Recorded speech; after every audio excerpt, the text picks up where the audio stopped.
Hi, everyone. Welcome back to another episode of Get Your Popcorn. I'm really excited this week because we have a guest on. I've got Blake, who I connected with via TikTok. Her Instagram is BlizzFlix. So, Blake, can you introduce yourself? Yes. Hey, everyone. I'm so excited to be here. My name's Blake. I have an account on TikTok called Blissflix, like Holly already mentioned, where I kind of just recommend movie recommendations to watch. I'm not really a reviewer. I don't feel like I can be in that caliber with the film bros, so I don't classify myself as that. I feel much safer just recommending things I love because I will feel passionate about talking about them and it's easy. But I love movies. And so I just have been desperately needing some sort of outlet. And so TikTok has been that kind of passion hobby project that has somehow kind of grown. And I love the little community on there. I get to meet people like you. And I've just had a blast kind of connecting with people like minded. I usually recommend like thriller horror, scary movies, but I also love just a good drama, documentaries. So that's really where my passion is.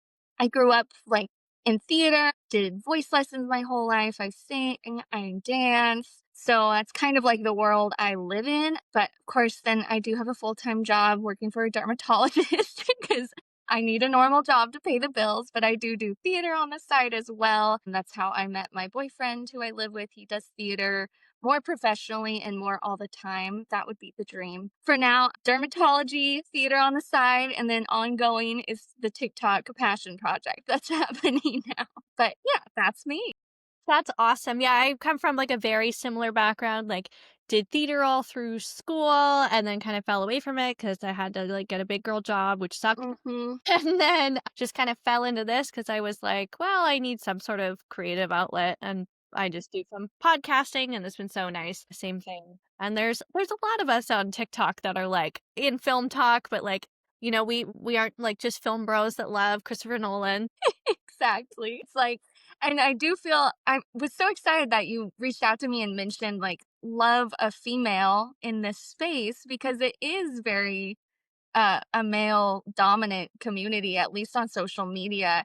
And I don't really know why that is because all my friends that are girls love movies too. I think it's that like intimidating factor. Like I said, like I don't want to criticize a movie because that's not my realm. So I think, but there's avenues, there's other ways to do it too. And it's not just for the boys, okay?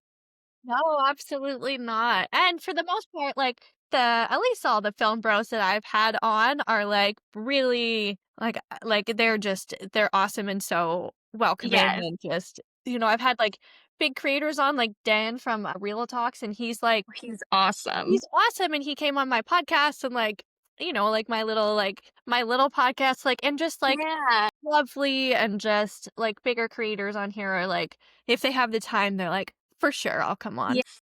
I feel like it's such a supportive community that I've found, and a lot of them are the film bros that are always commenting on my TikTok. So I have like loved getting to be a part of it and love that it's been so welcoming because I was posting like random videos, before I kind of found my niche. And everyone's just been so welcoming and it's been really fun to connect with people. And then also talk about something we all love, movies. So it's been nice. When did you first find a love of movies? Um, I would say you had kind of preemptively told me you were gonna ask me that, and I was like, I don't think I ever didn't love movies, really. Like my mom, I know for a fact the first movie I saw was Wizard of Oz. She showed me that, and because she knew I loved music, I was always just like singing. And so of course I became obsessed with Wizard of Oz, and so that was kind of my introductory to movies was more musicals because then I believe it would have been followed by like Rodgers and Hammerstein's Cinderella with Brandy, and then Annie, of course. And I wanted to be those kids first off. So that's how we knew, like, oh no. My mom was like, we've created a monster. And the other aspect of that too was that my mom was worried, like, the witch in Wizard of Oz was going to scare me. And those were the parts I always really loved. And so I feel like I was very attracted to like the scary campy side of these movies too, and, like, Miss Hannigan and Annie, like, she was my favorite character. My mom was like, "What what's going on Yeah, with you?" Featurette so good in that movie, though. She's so amazing. She's brilliant in it. But I would say so musicals is what introduced me to movies, and then from there, I just kept finding movies I loved. Like, E.T. was one of my all-time favorites. I know you're a Spielberg fan as well. So much It's hard so. to go wrong. But yeah, I mean, I just always loved them, I think. I don't really remember a time where I was like, "Eh, let's not do a movie." I just loved it all. Edward Scissorhands too is one of those that I saw pretty young that was, like, more spooky and really introduced me to, like, "Ooh, I like this." That, like, whole Tim Burton world especially was, like, my introduction into scary movies, you know? But yeah. So is that, like, the movie that kind of changed your concept of, like, what a film could be, or was there anything else that really, kind of yeah, well, like, I don't know if I'm explaining Yeah. it well, but, like, it's like, for me, I had a light bulb moment, like, the first time I saw, like, Al Pacino, like, really perform in, like, Serpico and Dog Day, Yeah. and then I was like, "Whoa, like, this." Like the acting, the brilliance, yeah. Okay, so I would say for me, this is, like, kind of embarrassing to say, I guess, but for me, like, the first movie I saw that, like, blew my mind was Sixth Sense, and I was still, like, a kid, like, maybe 11, 12-ish. But that was the first movie I saw where I realized, like, a movie could lie to you the whole time, and, of course, we all know the twist, and in hindsight, like, it's pretty obvious if you pay attention to the opening scene of the movie that he gets shot and dies, but I think, like, the first time I saw that, realizing, like, "Oh, a movie can just completely lie to you," or we're in the perspective of someone that's maybe not there, or just having, like, that huge twist at the end, that's definitely what carved out this whole, like, obsession for me of, like, finding a mind bender or something just unexpected in a movie. I think that was the first one where I really was like, "Okay, I need to see more movies like this one, for sure." Absolutely. So what makes a movie good to you? I would say it all kind of boils down to, you can have a good cast, you can have a good plot, a good director, like all the makings, a good budget, but like it always, to me, boils down to is the writing good? Because I mean, bad writing, great actors, it can flop because it was bad writing. I feel like great actors cannot save that. I don't think a director can save that. I think it always comes down to the script, the bare bones. Is the script good? Then we have something to work with. But if it's not, it's everything else just kind of falls flat. You can't, you can have a really well written movie with like maybe some bad VFX or some bad shots. But if the writing's good, like you're not really remembering that. So much so the opposite. If the writing's bad, that's like what you remember. Like that whole movie was bad. So that to me, I think, is what makes a good movie for sure. So that's the bare bones. That's what starts it all, you know? Yeah. Well, I do this with every single guest. I love to ask the Inside the Actor Studio questionnaire from James Lipton, who originated it from Bernard Pivot. So, Blake, what's your favorite word? Okay, my favorite word. I love that you ask these questions. My favorite word is just simply because it's fun to say, hospitable. It just the way it rolls off the tongue. I love the word hospitable. What's your least favorite word? Crusty. See, It gives me like a visceral, gross image when I say it. I hate that word. Yeah, crusty. what turns you on creatively? Passionate people, I think that anytime I see someone just on TikTok sharing their passion, or like my boyfriend's in a production right now, a Frankenstein, and I just went to opening night the other night, and I was thinking, like, these are all just people that live locally. They all have regular full time jobs like us, but then they have this passion that we're getting to see outside of that. And that just always, like, oh, it reignites that feeling. Anytime I'm feeling down, if I see someone that I know that's getting excited about a new project or online, like, that is what sparks my inspiration to get creative for sure. Absolutely. I feel the same way. Yeah. What turns you off? Creatively, I would say money. Like, the fact that so many things don't happen simply because they didn't have the funds is the biggest bummer in the entire world. Like, money being cut from, like, arts in schools, money just not being able to, like, "Oh, I've got this movie script I've been writing, I cannot get the funds." Like, just the fact that there are so many creative people, and like I said, like in this production of Frankenstein, I'm thinking, God, like so many of these people could make this their entire career, but they're having to think logically, like, I need a full-time job, I have to do this on the side. It's just like the biggest bummer in the world that everything kind of boils down to money that we invented. Like, why? Absolutely. What sound or noise do you love? Typing, I am a big I love the sound of typing. I feel like if I like was just to type all day, I'd be fine. If I had like a scribe job, something about it. I like typing. I like the sound of it. The clickier, the better. Sound or noise do you hate? Ooh, mouth noises. Yeah. Like any of the sounds where you're, no, no, I hate it all. Question other than your own would you like to attempt? This is a fun one. I think I would go completely random and say like a gymnast. Like, I just think that would be so cool to fly with your own body. Since growing up, like dancing, there was always an aspect of tumbling in dance. And I have like the biggest fear of like going upside down. All I can do is a cartwheel. To be able to be like Simone Biles and just like fly through the air, I think would be, Yeah. I mean, if I could tumble, I'd be back handspringing down the hallway. Like, that's just how I would travel.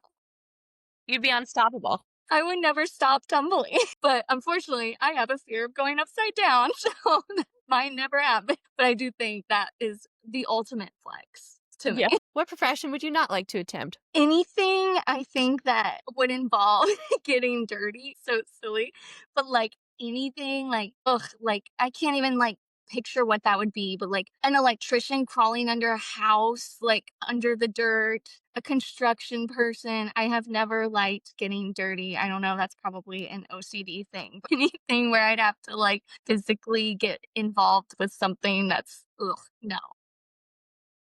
And if heaven exists, what would you like to I missed one. I gotta go Ooh, back. What's your favorite ooh. curse word?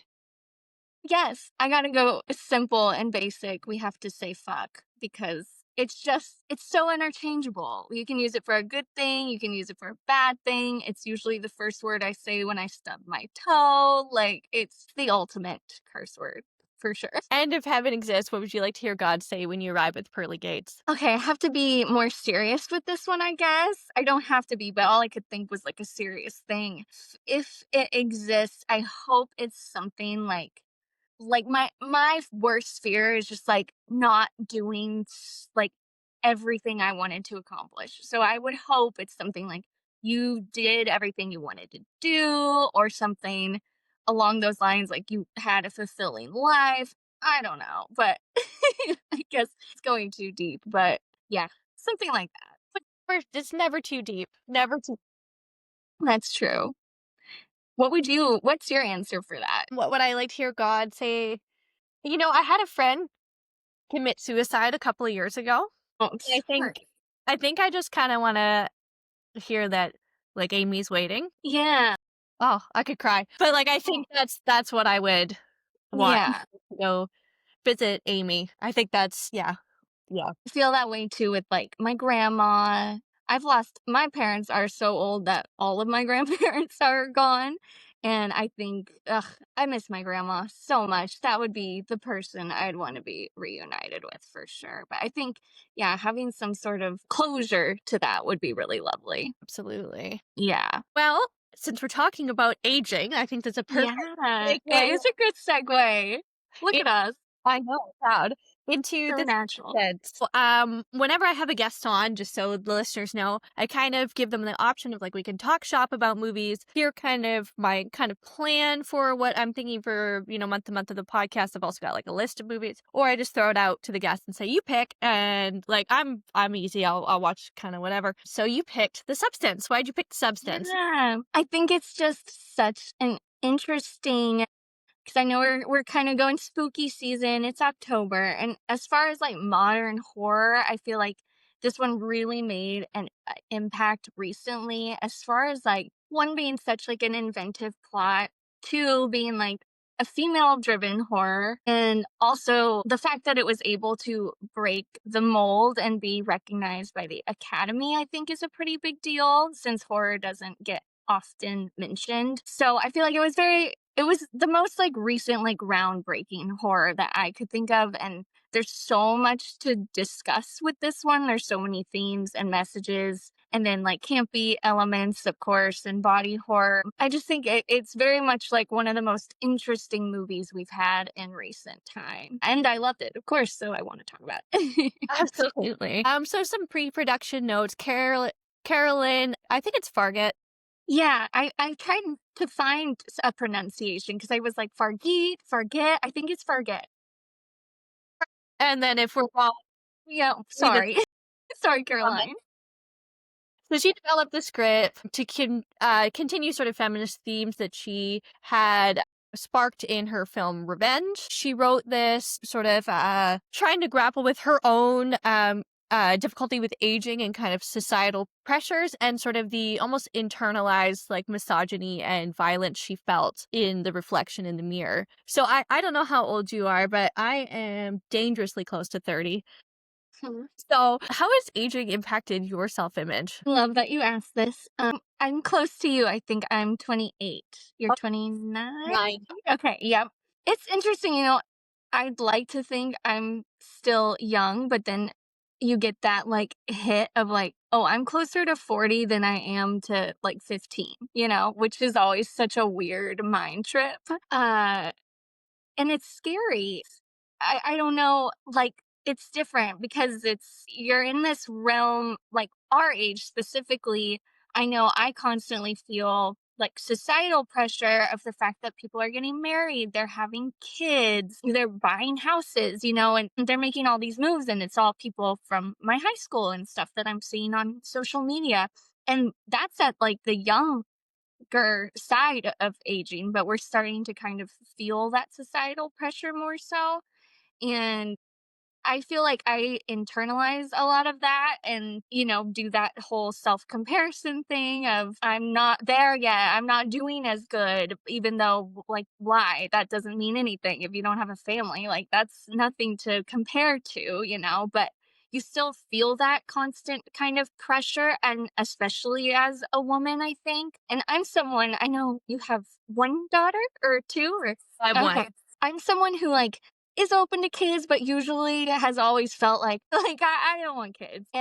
But that's such a weird thing to like grapple with at the same time because as a woman you're kind of feeling like maybe that's like your duty in life. And I do think like this movie kind of hits on that too at some point. It's very small portion, but just like that pressure of like, okay, well, if I want them, do I have to decide now? Like it's weird that like in my head, I'm still thinking I'm so young, but then you think long term, you're like, am I so young? But we are, But from that societal pressure, it makes us feel like we're aging much faster than we actually are, I think. Yeah, I totally agree with you. I feel like that a lot in my like career in my real life where I'm like, Mhm.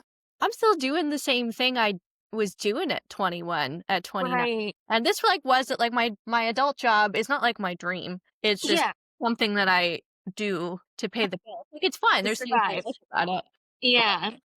in the opposite kind of direction, like I chose to have a family quite young. Mhm. And so my like on the opposite end of the spectrum with like the other side of societal pressure, I'm like, well, I'm not successful because I work part-time Right. and I have like I don't have a degree. Like I have Mhm.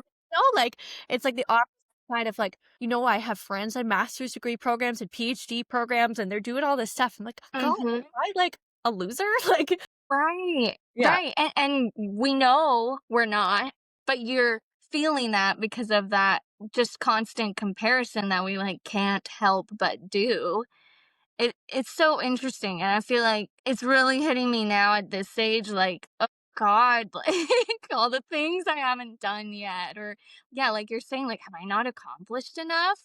But we know, like, the reality is not that, but it is that in a way. It's so strange. I hate it. Yeah, you can't win as a woman sometimes. You literally can't. So the script for this was 146 pages long, but only 29 pages of dialogue, and the rest That was is just great. super detailed description. For casting for this film, we've got obviously Demi Moore as our title, or not our title character, our main character, Elizabeth Sparkle. Initially, Demi Moore was not considered because they figured she was too big of a get, but somebody sent her the script and she liked it. We've got Margaret Qualley as Sue, who was cast after Moore because the director felt like they had similar kind of energy. Yeah. And then Dennis Quaid as Harvey, the boss. And initially, Ray Liotta was cast and actually filmed for 3 months before he died, which is he would have That's been so wild. good. Yes, he really would have. I was gonna ask you, like, what would you have preferred? Ray Liotta. Yeah, 100%. And, I mean, I think Dennis Quaid did a good job with, like, the quirkiness and grossness, Hmm. but Ray Liotta would have been so much more, like, grounded in reality of, like, menacing, I think he would have brought that to the table, which would have been an interesting take versus what we got with, Dennis Quaid. Like, I just want to hear the Ray Liotta like evil laugh. He I hasn't. know. Exactly. Then we have Edward Hamilton Clark as Fred, Gore Abrahams as Oliver, Oscar Lesage as Troy, and Jan Bean as the voice of the substance. Mm. So Which how did his voice is great, by the way. Oh, I love the TikToks with the substance Yeah. on it. How do you feel about casting? Okay, so Ray Liotta would have been great. I think that line where Harvey Dennis Quaid says to that like assistant, he's like, Isabella's too long. We're gonna go with Cindy. Like picturing Ray Liotta say that, I would love to hear his delivery on that line. I think Demi Moore is like perfect casting for this because I mean, she really mirrors the real life of this character, you know, like she was so big so long ago. Like, when was the last time we really saw her in a movie? And then she gets in this movie that puts her on the map again. I think that was such a smart move, like to mirror like what the movie was to reality. And then Margaret Qualley was great. I really, really loved her. I think it was a good match all around. And I do think I mean, it's kind of unfortunate we know Ray Liotta could have been Dennis Quaid because that's probably not something I'd ever even think about. But now that we know that, been like, oh yes, that would have been fantastic. Totally. The other thing I think for Elizabeth, who would have been like an interesting casting choice, and I was thinking about this when I was watching it, would have been Michelle Pfeiffer. Knocked it out of the park too for Yes. similar reasons, like being like such a huge celebrity in the 90s and then us not really Mm-hmm. that I couldn't think of as Sue. Yeah. I was like, there's no one. Well, there's probably not no one, but there's no one sort of in my own zeitgeist of actresses appropriate for the age. Because somebody like Jennifer Yeah. Lawrence would be great, but she's too old Mm-hmm. to play Sue. So I was like, well, I like Margaret Qualley, and that would have been not a match. So Yes. No, Michelle Pfeiffer is a great pick. Yeah. That's spot on too. Yeah, I don't know who would have played a Michelle. I don't know. They probably would have picked someone like Sydney Sweeney and then we all would have hated it. It would have been a very different movie. absolutely. So this film shot in France, and it mostly shot in continuity other than insert shots, which is really interesting. Most of the time they don't, but I guess Mhm. there's really only 3 sets in this film Yeah. part. There's just kind of the apartment, the production studio, and the bathroom. Mhm. Margaret Qualley found the choreography to be very difficult and being sexualized in that way she found and described to be traumatizing. She cried in rehearsals and then only wanted to rehearse on her own. And before she did the choreography for the dance stuff, she got incredibly drunk and high just to get through it, which I thought was like Yeah. Telling. That's intense. to be dark and like, I don't know. Yeah.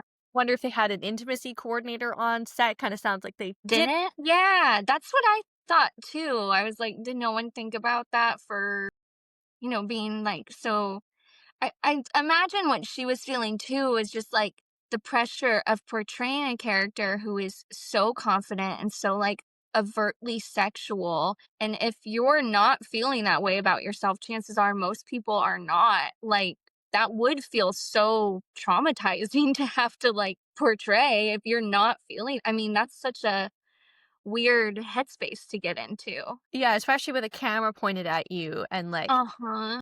50 people in the room looking at you, like, And I under those bright lights, like, I know it's that white background for that Pump It Up scene, like, oh, that's my nightmare.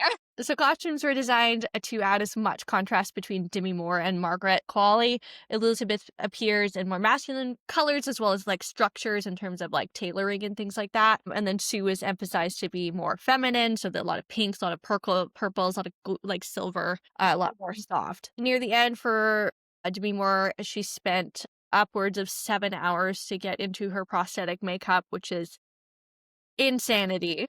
Truly. I can't imagine the claustrophobia that especially I know Margaret Qualley did the Elisa Sue at the very end. Like, that would have felt so suffocating. I know, like, they always talk about in The Grinch, Jim Carrey, how he, like, did that Marine training to get into, like, the Grinch suit. Like, I'm like, Margaret Qualley should have done that. Like, that I can only imagine. I also learned that the only VFX that wasn't a practical effect in this entire movie is Demi Moore's face on the Monstra Ila suit. The Demi Moore face projected on, like, the back of her is the only VFX in this entire movie, which is a crazy thing to think about. Yeah, editing for this film took a year and a half because they had over 300 hours of footage, which is in like that's like Coppola levels of Yeah. footage taken. No kidding. No kidding. I hope it's shot digitally because that's a lot.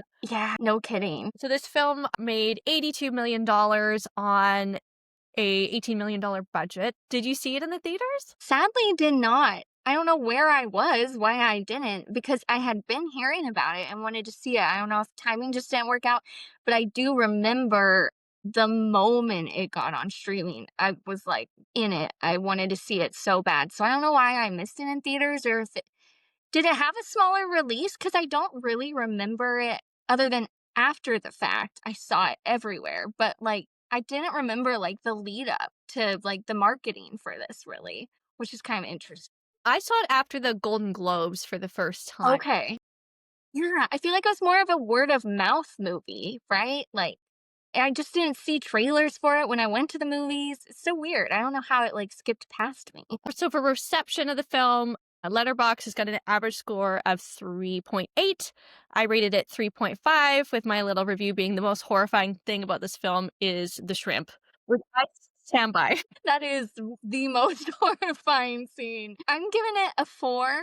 I think it's great for what it is. I don't think there's much I would change about it as far as, like, what it is packaged as. It's done really, really well. I think maybe the runtime, maybe it's a little too long for people. And then I think the other thing I might change about it is, it's hitting on so many, like, deeper messages, but there's a lot of campiness, and I love camp. I love that. But I think the final scene where they use, like, what, 36,000 gallons of blood to film that last scene, I think maybe that goes on a little too long. I think it may have been, like, the unfortunate thing that people remember from the movie rather than taking away, like, the messages from this movie. I loved the big thing because I also remembered everything else, but I do think a lot of people who are just watching it casually, they may just take away, like, the gross factor and that, like, oh, that scene at the end was crazy, and it might muddle the rest of the message. So I don't know. I love it, but I think maybe that was where, like, the maybe too much comedy or something. I don't know. That would be, like, the one thing I might take out. But I enjoyed it. I'm just hoping that that didn't, like, ruin the message, you know? Yeah, I mean, for me, that was my biggest issue with the film was the runtime. Mhm. Well, there's about probably half hour we could cut, Yeah.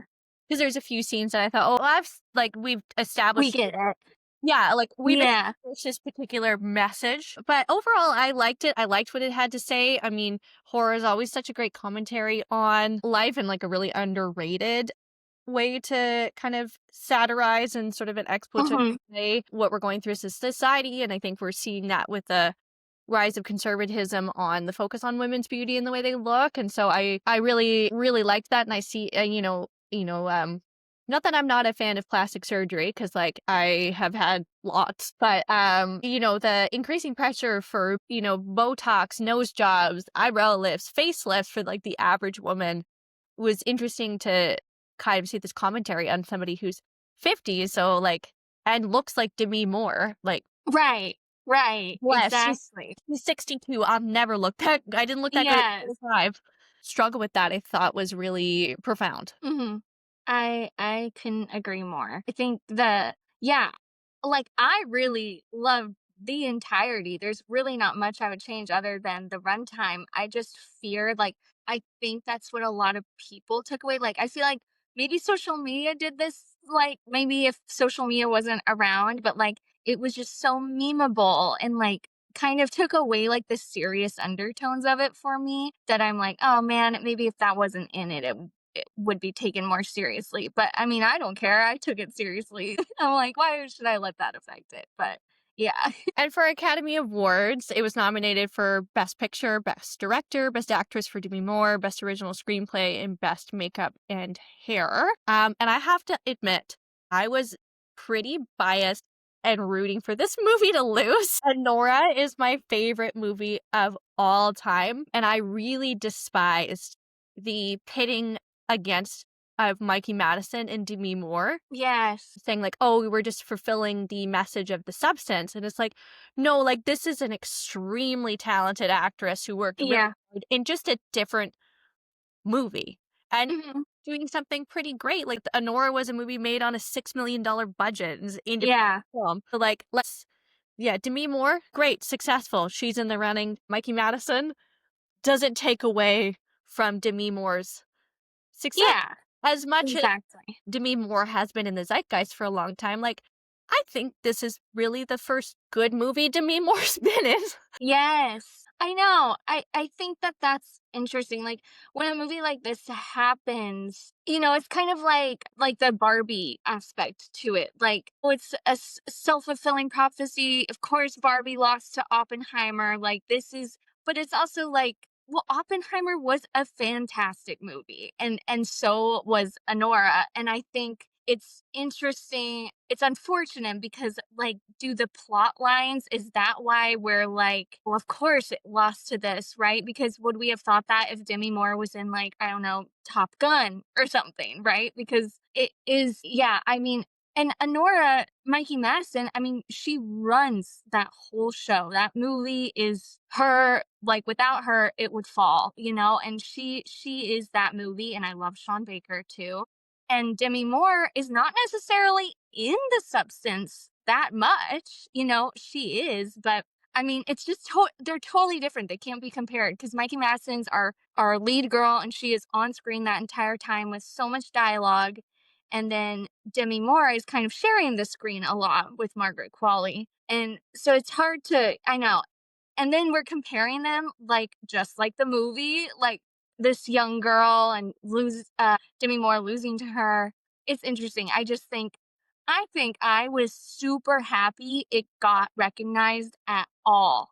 Mhm. And that's like a big win for the horror genre in itself. And I think hopefully we're kind of in the realm of, like, seeing more horror in the award shows. We saw Get Out and Parasite, and so I think that alone is a big win, and the makeup, absolutely, that should win.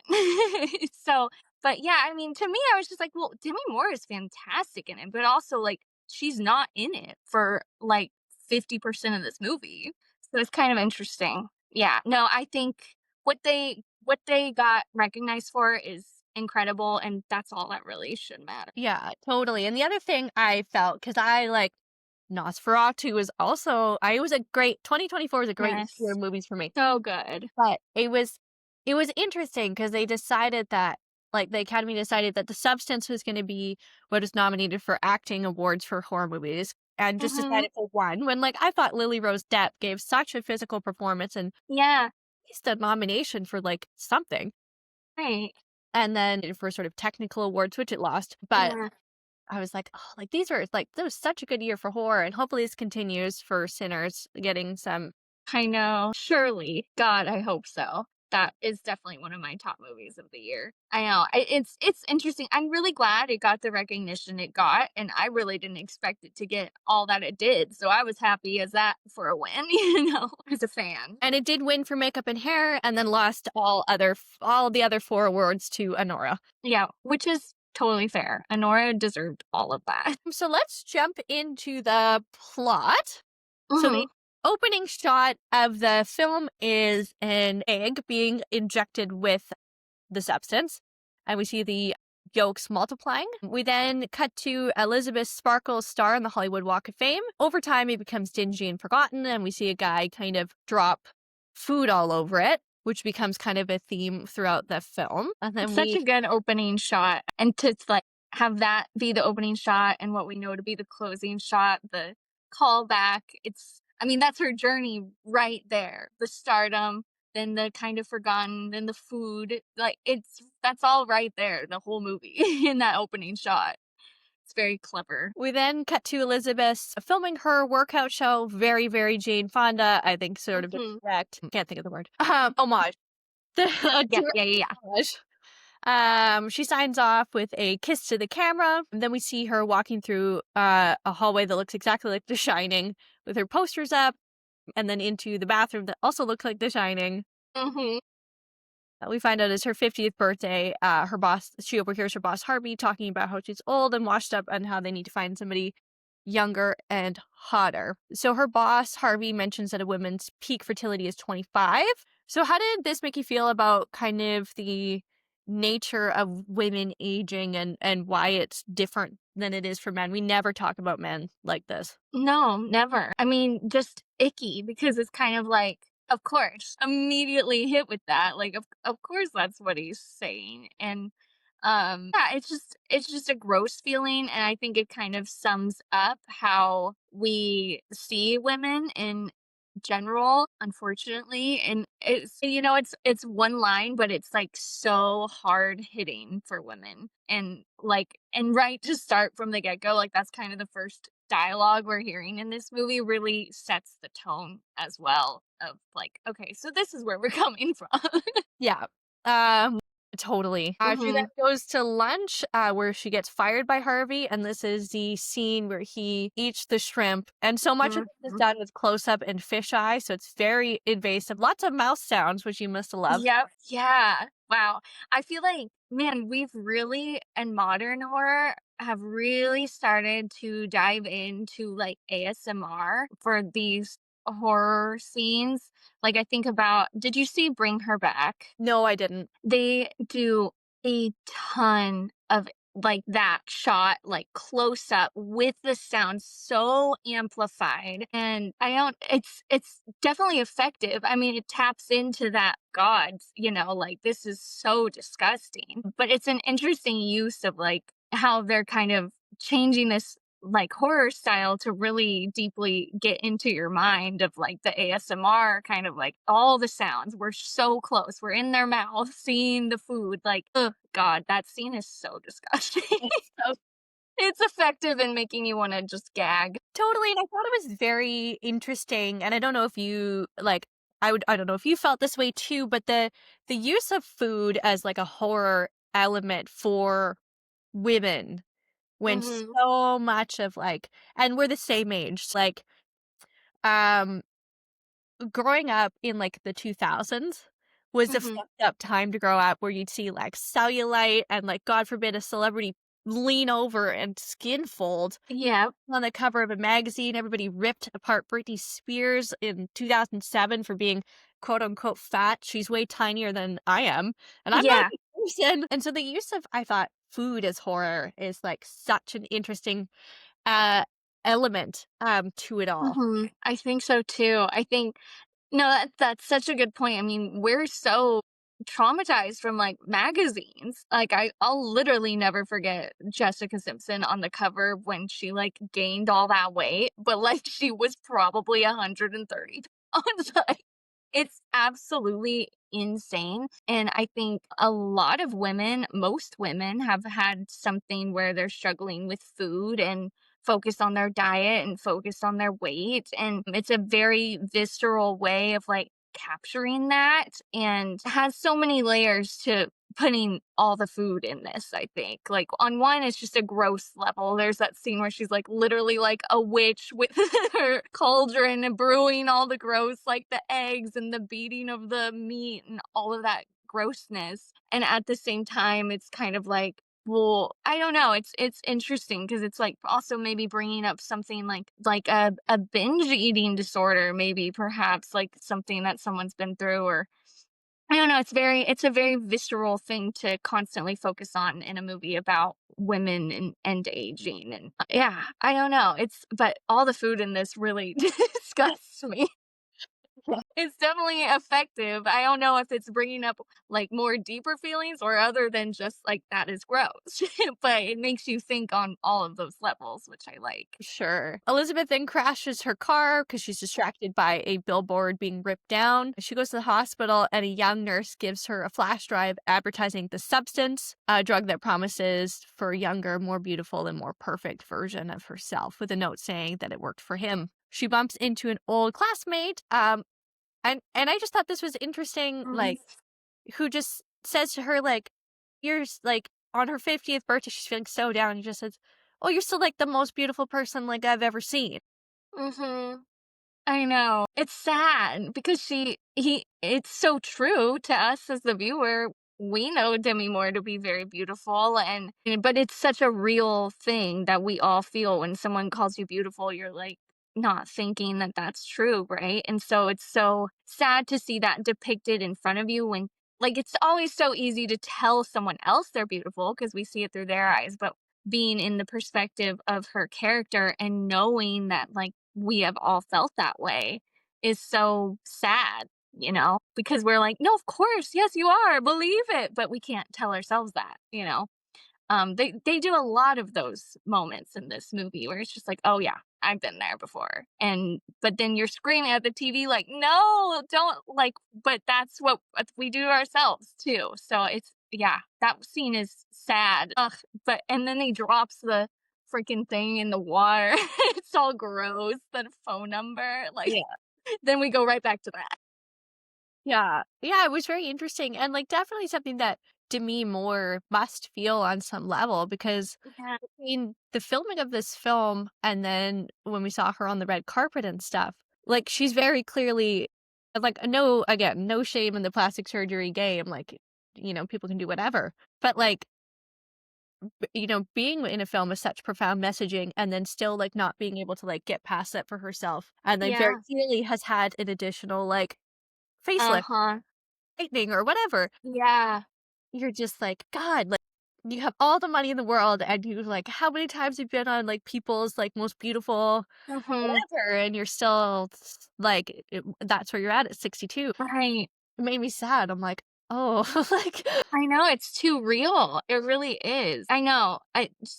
This must have been I know Margaret Qualley's talked a lot about how hard this movie was for her, but this had to be so tough for Demi Moore because in a way, like I said, like her life has mirrored this storyline in a lot of ways. Yeah, I mean, yeah, it must but I really appreciate like the vulnerability she was willing to put in this movie, like the nude scenes, for instance, I know were all her, and like that's my worst nightmare. I could never do that, and so for her to be that vulnerable, I really appreciate. And at the same time, how weird is it that she's also doing stuff to herself and fixing her face? It's odd. It's strange. It's very much such. I mean, there's so much to dissect there, really. But it must have been so real for her. Like, this must have been a really tough one to get through, I would think. yeah, and then, like, Margaret Qualley has talked about, like, the nude scenes of Margaret Qualley, like, her breasts and stuff are, like, prosthetic. Yeah, So, yeah, they, like, looked at her body and they're like, "No." Like, right. And Margaret so what a Qualley mind trip for her, like, "Oh, I'm not even beautiful enough to portray this character as I am. I Mhm. also have to change." You know? Ugh, it kinda makes you sick. Yeah. So Elizabeth gets home and she watches the flash drive, and so I'll read the substance thing. Yes. Sorry, quick burp. Have you ever dreamt of a better version of yourself? Younger, more beautiful, more perfect. One single injection unlocks your DNA, starting a new cellular division that will release another version of yourself. This is the substance. You are the matrix. Everything comes from you. Everything is you. This is simply a better version of yourself. You have to share 1 week for one and 1 week for the other. A perfect balance of 7 days each. 7 days each. The one and only thing not to forget is you are one. You can't escape from yourself. Elizabeth then orders the substance and takes it. She collapses on the floor, and there's a psycho reference shots done, like the close up of the eye and the bathroom floor, the zoom out. What do Yeah. you think of all the horror movie references throughout? I loved it. I think that's one of the fun parts of this movie. Like you touched on The Shining. I know there's like Space Odyssey reference in here too, and like Carrie similarities at the end with all the blood. Also, a lot of the way this is shot with like the close ups remind me of Requiem for a Dream, Mhm. which I think is spot on because this is also a movie about addiction. And I love any time a movie references another movie. I think it's so fun and meta, and it makes you also think, okay, but why did she choose to reference The Shining here? Why did she choose Psycho here? So I loved all the references. How do you feel about like spot on, like on the nose references like these though? Like them, especially like, I mean, I'm such a huge fan of classic film, and so I'm able to spot a lot of Yeah. them and like stuff. And I see you have a Once Upon a Time in Hollywood poster behind. Yeah. And so, like, Tarantino's also, like, pretty known for that, so, like, Django Unchained, that end scene is totally Scarface, and, like, Yes. Once Upon a Time in Hollywood is, just littered with them, and Littered, yeah. I like it because I like knowing that the people who make movies are, like, just people like us that love film too, are Yes, like, think, like, "Oh, like, you're probably excited when stuff comes out on streaming or Netflix or, like, go and see stuff in the." right. It makes them feel way more relatable. Like, oh, you saw that one too. I mean, of course they did, but it's nice to like see that put into something tangible that we can relate to as well. Yeah. So then we see Sue. Well, actually, there's a very interesting shot right before she injects, and it's Demi Moore with her 62-year-old body naked, looking into the bathroom mirror, and we see a shot Mhm. of her back and her butt. Mhm. And like Demi Moore's been very open and honest about like her struggles with her body image and eating disorders, and like we're meant to look at this, quite exceptional level Yes. of a 62-year-old woman, God forbid, not a dot of cellulite on her. I know. And it's like the way it's shot is meant to look like, and like I was like I'm like, why am I having that reaction when I don't think I would ever have that reaction to somebody outside of this movie? Yeah, again, like commending Demi for doing this because the way it is shot, it's kind of like she's the downgrade of like what we're about to see. But meanwhile, we know in reality, it's like this woman is 62 and in incredible shape. It's so interesting the way they do that. And of course, they're not doing it in any sort of attractive lighting, too, by the way. Why is that like a hospital lighting?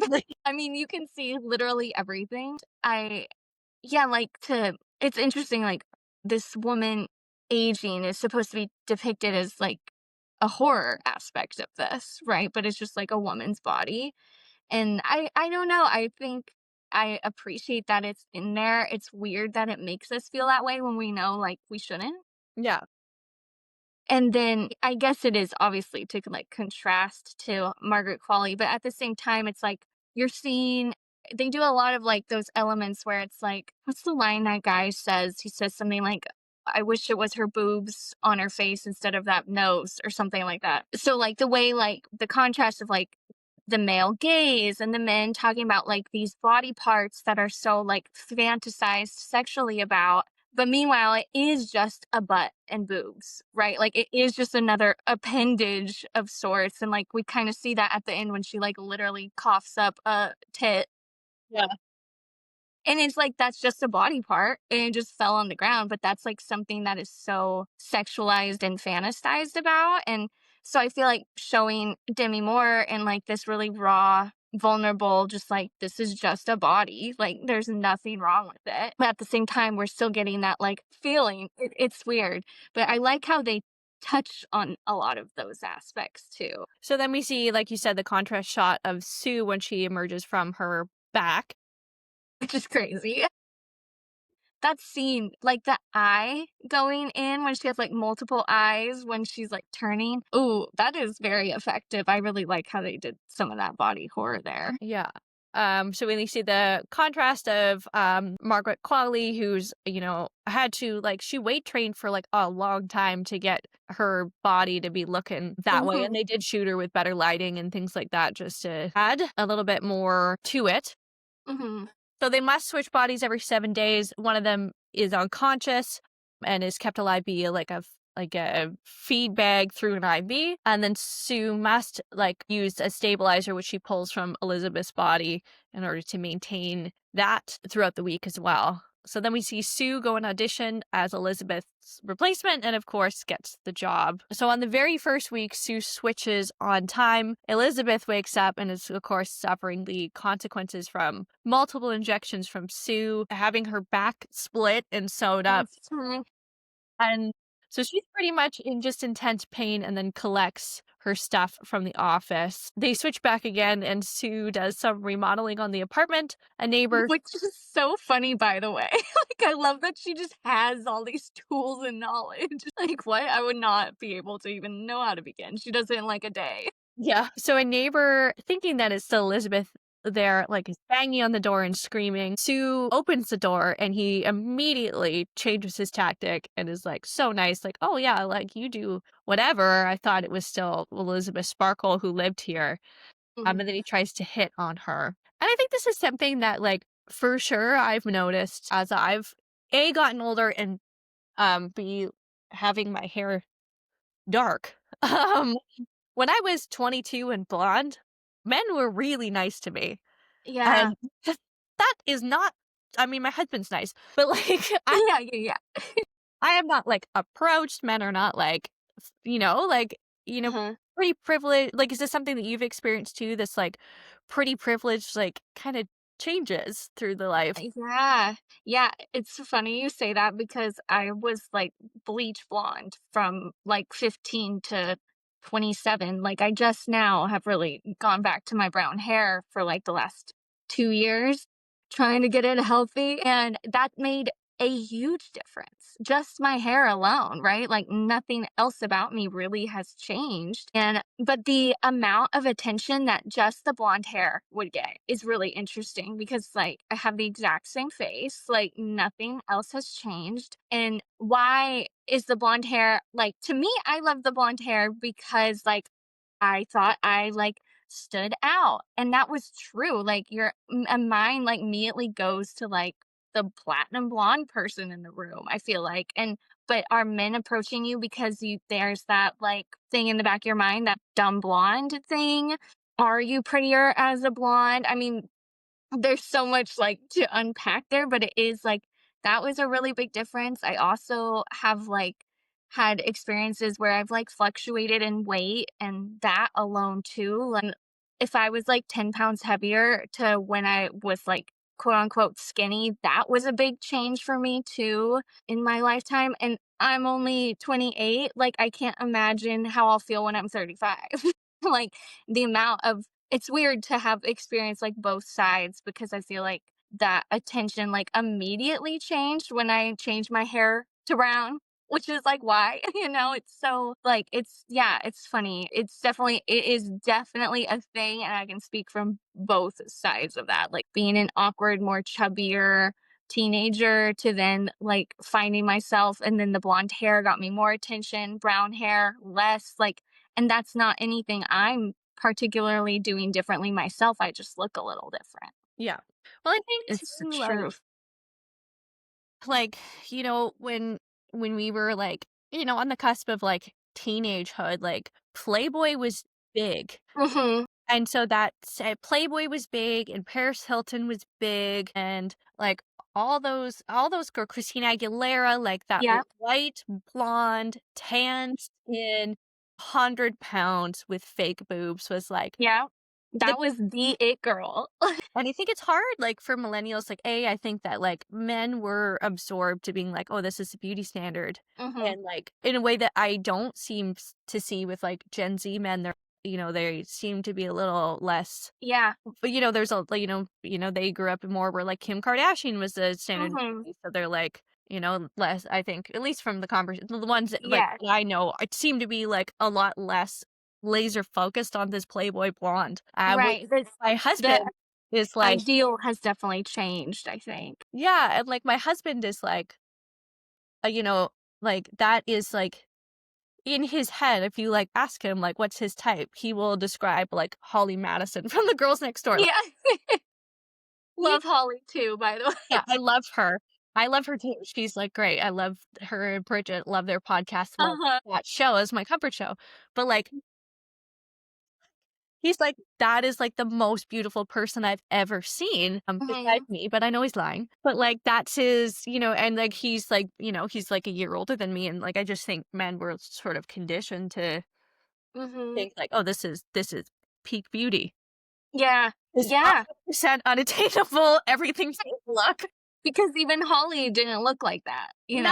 No, Like, she's had she a has no altered herself completely to look a certain way, and she looks beautiful, but yeah, it's so funny. I'm glad the askew is kind of changing for this new generation. Of course, it's going totally opposite, which is very interesting. Like the real thin blonde is now like it's all about the curves Mhm. that are also unattainable. Yes. And so it's like, we swing one way and swing the other. And why can't we find the happy medium? Just like a normal girl. Or just, like it all, like Yeah, exactly. yeah. So, sorry, Sue in her many, many renovations makes kind of a room behind the bathroom Mhm. in order to hide the bodies during the switch. We see Sue's show, which is very different than Elizabeth's. It's very, very sexual, lots of like thrusting and zoom in shots on her crotch, her boobs, her butt. Yeah, I'm like, "What is this show, by the way?" Is it and they talk about it being in the morning. Like that's Yeah, who's watching this at 8 AM?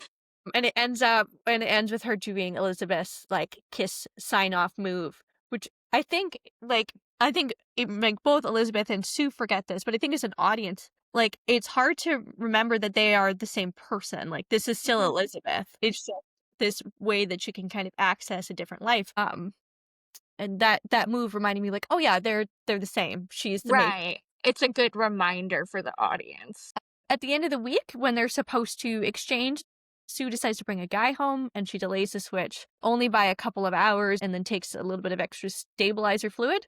And this causes Demi Moore or Elizabeth's like index finger to get, it looks about 90. It's a witch finger, yeah. Elizabeth absolutely horrified because going from 50 to 90 is intense.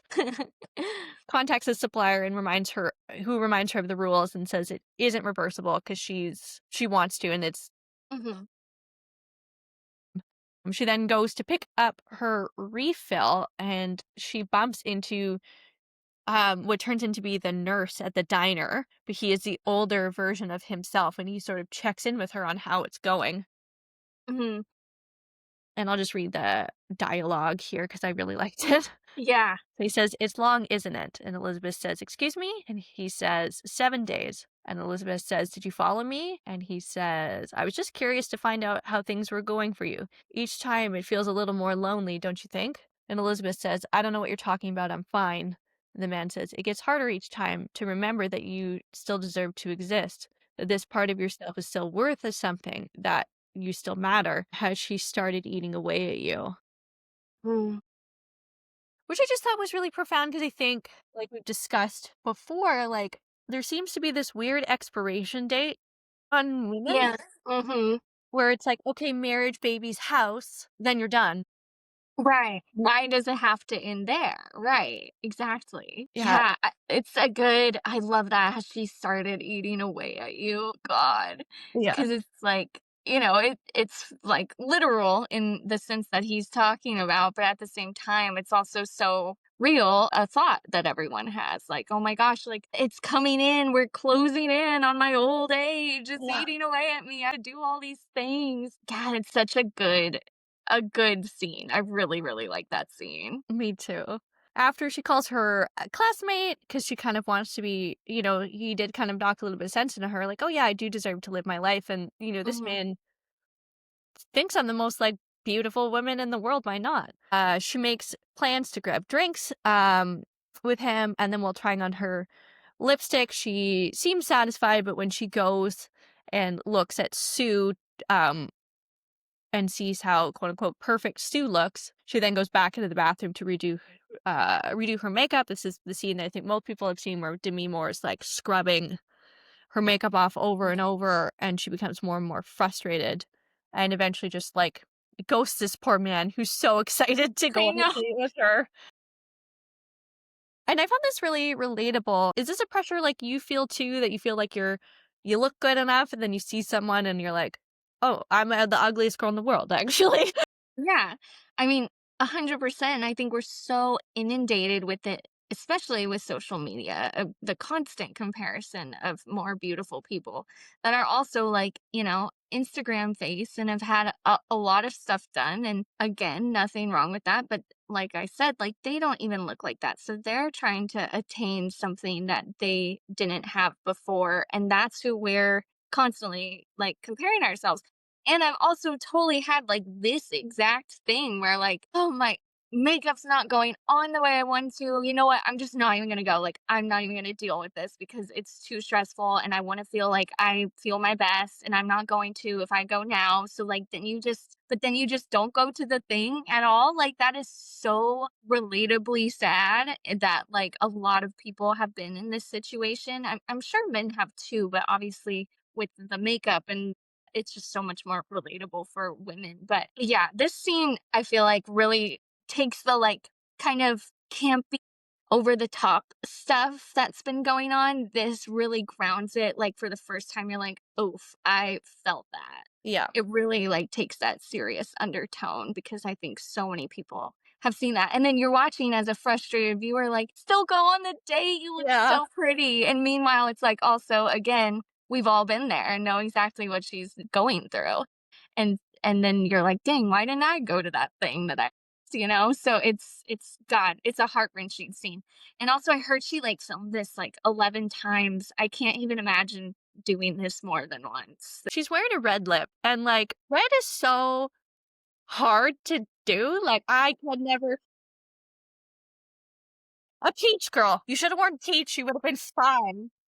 Go with the nude, brown. Like, what are we doing here? Don't cheat for the moon. Yeah. And so after the next switch, Sue is beginning to feel the effects of what Elizabeth does as well, who is now basically starting to spend all of her time in front of the TV and is binge eating. Sue then contacts a supplier and he reminds her that they are one person. Again, when Sue just hangs up the phone, she's not interested. Hmm. Sue is then asked by Harvey to host a New Year's Eve show, and her career really begins to take off, and she now refuses to switch back. And so she just takes more and more and more of Elizabeth. Eventually, they do end up switching back when she runs out of, I think, the little refill things. Yeah.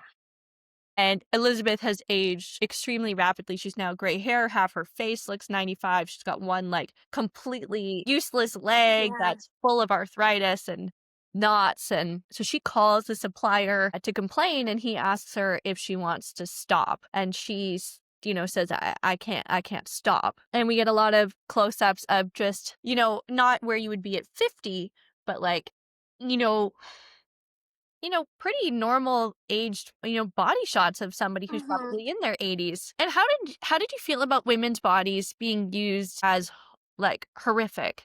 Like aged Yeah. bodies being like, this is disgusting. This is something you never want to happen to you. Right. To one degree, it's like we touched on, like, it's realistic, so you don't want to also like give in to like, oh yeah, that's disgusting. Because it isn't, because we know like that is how you're going to look one day potentially. And but at the same time, it's done so effectively that it is horrific. And I think because that would be like, God, I can't imagine if I woke up with that leg. Like, that would be a horrifying nightmare at the same time. And it's done in such a way where, like, you don't want to give in to what the plot is saying, but at the same time, you like have to admit that it's true because we did feel horrified, you know? It's an interesting way of doing it, but it's effective. How did you feel with that? It was hard. I think 'cause I've Yeah. like, intellectually, I understand that aging is fine and normal and all the things, but, like, when I see like, I've actually been staring at myself while we've been recording, Uh-huh. and my nasolabial fold on this side of my face, 'cause I have a bit of an uneven smile, Mhm. deeper, and I catch myself looking at it, and this is Yeah. new in the last 2 years of, like, "Oh, this is, like, visible all the time," and so I catch Yeah. myself being like, "All Uh-huh. the time," and, like, I do that exact same stuff all the time. this is a line that shows that I've laughed a ton through my life, Yeah.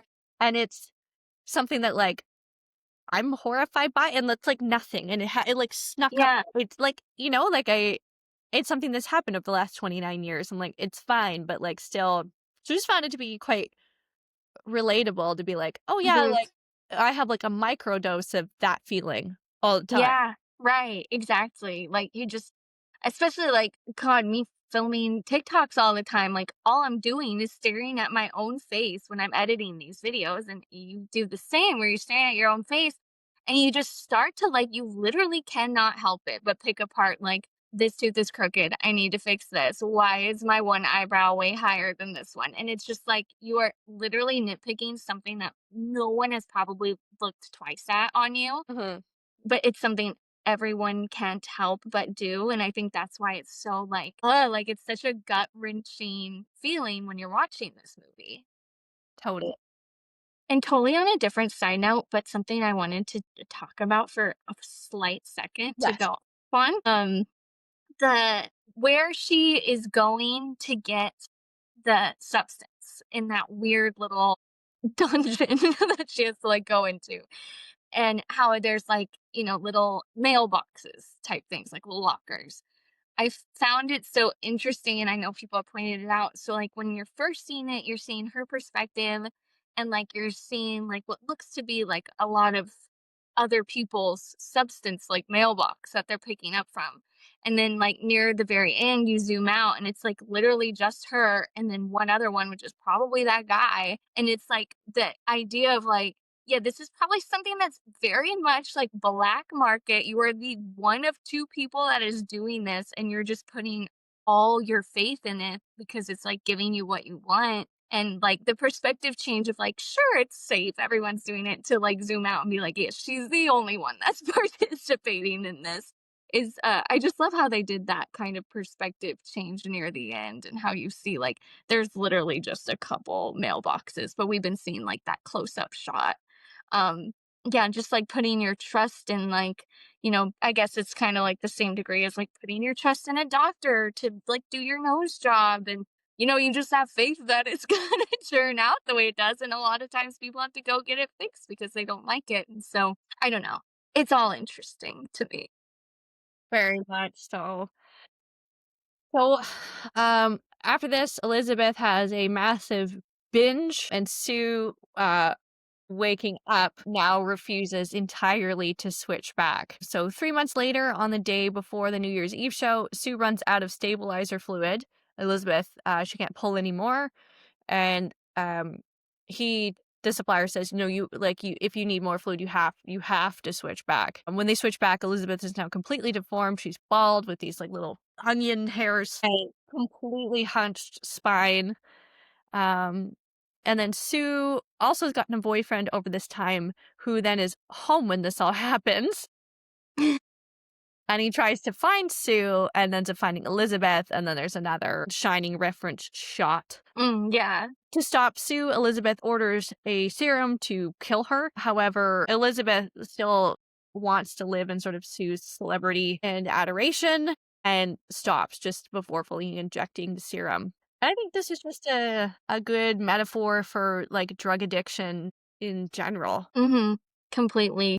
It reminded me a lot of again, movie name drop, but because I was talking about Bring Her Back, their other movie, Talk to Me, did you see that one? No, I didn't. That's okay. They do like this, it's the one where they're like obsessed with touching this hand because it's like putting them in this other dimension. And there's like an interesting montage in that movie where you can tell like the obsession is like clearly a metaphor for like drug addiction. I think it's so smart to do lots of nods to Requiem for a Dream in this movie as well because yeah, I mean, it's completely like she's just addicted to this and can't stop, and she's addicted to the feeling of being Sue and all the attention it's getting her and what she's been missing. And how do you stop that? I mean, yeah, she's getting everything she dreamed of. I mean, how would you stop that? Yeah. I think it's like, they say that like the opposite of addiction isn't sobriety, it's connection. And her receiving this attention um from men, from the public is all feeding into that. Yeah, gosh, when there's that scene kind of skipping ahead, but where Dennis Quaid says that, like, smile, like, every girl should smile. Doesn't that just like, that is too real. I have hated any time, like, I work in customer service at this dermatology clinic, and like, our demographic is mainly older people. And like, all the time, we get older men coming in. And literally, I can't even tell you, like, the amount of times I've just been typing, like, doing my job, and they come in, "Oh, why don't you smile? You're so pretty." Like, I've had that said to me so many times. Like, that is such a real thing. And it makes you just like heated. Like, why do I have to smile at you? I'm just typing, I'm doing my job. Like, what do you mean? It's so weird. And I hate that that's even a thing. Yeah, like, I would rather, like a serious sort of resting face, I guess, and the Mm. amount of times, like, people have told me to my face, "I thought you were such a bitch until I started talking to you," and it's like, "Why? Because I had the audacity to think for a second?" Yeah, it's weird. This It injection is so weird. yeah, it wakes Sue up, and they both now are, like, existing on the same timeline briefly, and then Sue sort of realizes that Elizabeth tried to kill her, and so she beats Elizabeth to death just, before the New Year's Eve show, but without the stabilizer, Sue begins to rapidly deteriorate, like you were saying, like, when she's asked to smile just before we see a scene of her, like, teeth Truth. she attempts to restore herself using leftover serum against the label, and this creates the Monstro Elizasu, where they've got both their faces. And she then wears a mask cut out from a poster of Elizabeth, tries to host the New Year's Eve show, but the mask falls off. Audience is horrified, and this is where we see the tons of blood everywhere, and she gets beheaded. One of her arms breaks off. I wanted to ask, how does body horror like affect you when watching it? You know, it's like really specific for me. I find myself like covering my eyes at like weird things, and then I'm like fine with other body horror. And I can't really pinpoint when that is, but like certain things will always throw me, and I'm like, oh God, I can't watch that. Like, why is it the food to me grosser than like the arm flying off? I have no idea. But no, I think it's like it. I think it's, a genre that's rarely tapped into. There's lots of body horror movies, but you really got to go searching for them. And I think it's very effective for the most part. When it gets to the point of just like it's the whole movie, that takes me out. But if it's done like it is done here to progress the storyline, I think it's really effective. Yeah, for me, like, it's funny, like, I'm not like, I know this is technically like a horror movie, but like, I'm not scared or anxious through it at all. Right. For me, I like in a horror movie. Like Hmm. Like Nosferatu, I'm like nervous. Like the whole Right, and there's, like, the jump scares, and you don't know what's gonna happen. There's that element that this does not have at yeah, all. or like even Jaws or like Uh-huh. where I'm like just like on the edge of my seat. So that's like my preference, I guess, for horror movies instead of body horror. But I do like there is something about body horror that is like physically like where I get like it's physically horrifying to see where you're like, Yes, like a real visceral reaction, for sure. yeah, so I'm not Yeah. gonna like like after Nosferatu, not gonna lie, like when I got home in the dark, like I'd be walking Yeah. pretty brisk to my door, Yeah. but I Yeah. don't feel that way after the session. Yes, exactly. Yeah, I don't have a fear of, like, a vampire. Uh, so Elizabeth the Elizasu, a monster, flees the studio, falls, and kind of explodes. Then we see Elizabeth's face detach from this and crawls onto her star on the Walk of Fame. She kind of smiles up and hallucinates that she's being admired, only for a street cleaner to just Mhm. watch her away. And that's where the film ends. And so I have a question for you. Do you think Mhm. this drug would be popular if available? Yeah, I mean, like, in so many ways it already is, right? Like, we have Ozempic, we have all the plastic surgery. If you can pay for it, like, you can probably get it. I mean, like, Kris Jenner, she is looking like Kim Kardashian. Like, she has literally age regress. And so I think for sure people would do this. I mean, not to where it is like the switch off or whatever, but I mean, this is obviously something people want because they're doing it in a different way already, which is, I don't know how I really feel about that. Like, I would love to embrace, like, be able to embrace, like, I love getting older and I love that I have these smile lines from all my years of being happy and these frown lines and tears and, but at the same time, it's like, I don't really want that, you know? I still want to look young. So it's like, it's interesting. I don't know. We still always are going to have that kind of like fear of getting older. And I think people will always do something to look younger. Unfortunately, it's too bad we all feel that way, but Yeah, and I think too, like, we don't see, like, at least on television and stuff, see like a good reflection of aging. Like you said, yeah. like Kris Jenner and people like, I mean, I love Jane Fonda, but like Hmm. she has done a ton to not look 82. Yeah. And so when you see that, like everything sort of trickles down to the like facelifts weren't as common, 20 Hmm. years ago, but facelifts are pretty common for like the average woman now. And like Yeah. particularly Botox and filler is like everybody's doing that. And so I think we have this like additional pressure now to like look a certain way. Like, TikTok's full of like my skincare routine, retinol, Hmm. and like, all the Yeah. all this stuff, so much pressure for people to look. In filler we see people really go too far and Right, sort of and that's probably because it's, like, the most accessible thing a lot of people can do, and then we see people, like, misuse it and get way too much, and it becomes, like, a form of addiction, like what we're seeing in this movie. Mhm.